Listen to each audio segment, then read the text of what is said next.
Morning.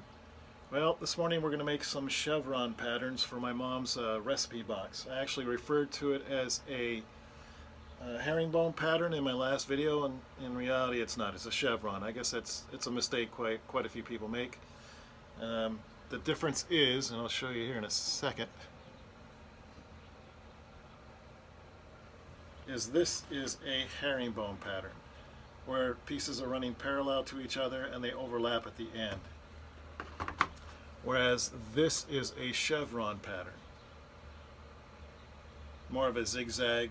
I think they're both referred to as a zigzag, but this has more zigzag into it. I like this better than the herringbone. Some people prefer the herringbone. I just think it's a cleaner look, smoother lines. So the first thing to do in this process is to cut your length of wood. I like to use 16 inches for this project. Just seems to work better and come out with a lot less waste.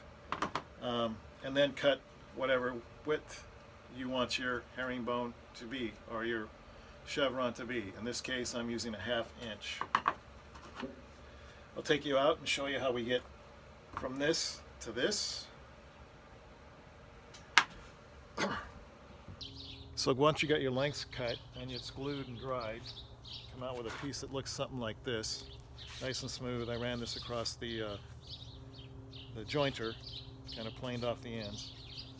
And then you set yourself up a stop so you have the proper thickness or width of the piece you're going to use for your chevron. Just run this up to your stop.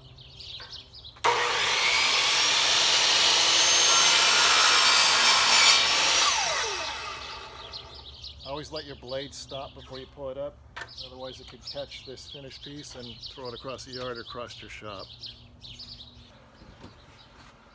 So once you have a bunch of those cut, like I have,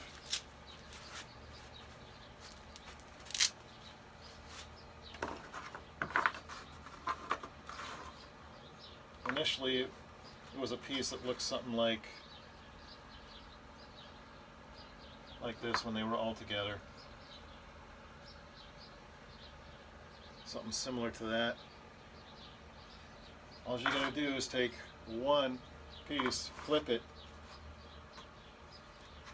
and you come up with a chevron, like so.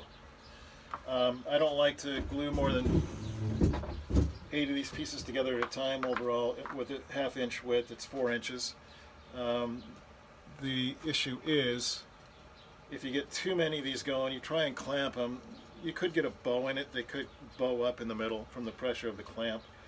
I like the 4 inches. It seems to work really well, and then you just join the 4 inches together, run them across your jointer or through your planer if you have a planer, and it'll smooth off the surface, get rid of the glue. This one actually turned out really nice. I swear by a jointer or a planer, it really reduces the sanding time. The problem with doing a lot of sanding, especially with a palm sander or power sander, is that you can round off the ends. You want to keep it as true as you possibly can, as square as you possibly can. So that's what we are doing today. Hopefully I'll have the 4 sides done today and start in on the bottom. And that will probably be my next video, is once I have the bottom done, putting the 4 sides around the bottom.